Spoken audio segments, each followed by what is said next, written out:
Sa bawat watawat na iwinawagayway, may kwento ng tapang na di nalilimutan.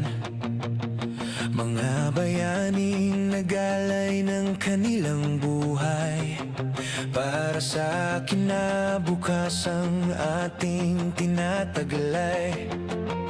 Ngunit sa kalsada't mga tahanan, may mga pangarap na para bang suntok sa buwan. Mahal ang bilihin, kulang ang kabuhayan. Ang maraming kabataan, ano kaya ang kahinatnan? Tayo'y malaya, ngunit ang totoo'y alipin pa. Hindi pa tapos ang ating pakikibaka sa puso ng bawat Pilipino na nagdurusa. Haharapin ang mga hamon, dala ay pag-asa. Kalayaan pa rin ang sigaw ng mamamayan.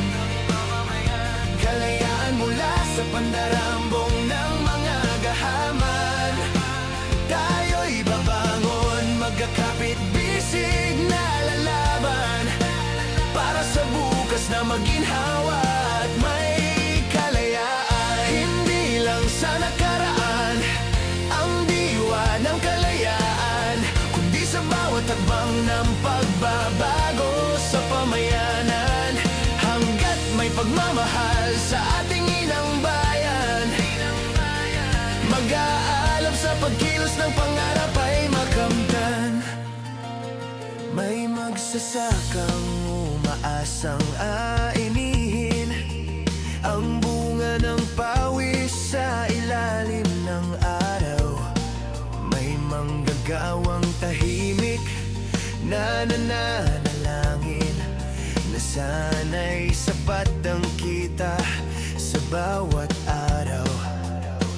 May kabataang nais manatili rito upang sa sariling bayan ay makapaglingkod. Ngunit marami ang napipilitang lumayo dahil sa kakulangan ng oportunidad at trabaho. Tayo'y malaya, ngunit ang totoo'y alipin pa. Korupsyon at kahirapan sana ay mapawi na kung tayo ay maipag-unawa sa bawat isa. Ang kalayaan ay malalasap ng ating bansa. Kalayaan pa rin ang sigaw ng mamamayan. Kalayaan mula sa pandarambong ng mga gahaman. Tayo'y babangon, magkakapit bisig na lalaban para sa bukas na maginhawa at may kalayaan. Hindi lang sa nakaraan ang diwa ng kalayaan, kundi sa bawat hakbang ng pagbabago sa pamayanan. Hanggat may pagmamahal sa ating inang bayan, mag-aalab sa pagkilos ng pangarap ay makamtan. Hindi sapat ang alaala ng kahapon kung hindi natin susuriin ang pangyayari ngayon. Ang tunay na kalayaan ay may katarungan, pagkakapantay-pantay at mabuting pamahalaan. Kalayaan ang sigaw ng mamamayan. Kalayaan mula sa pandarambong ng mga gahaman.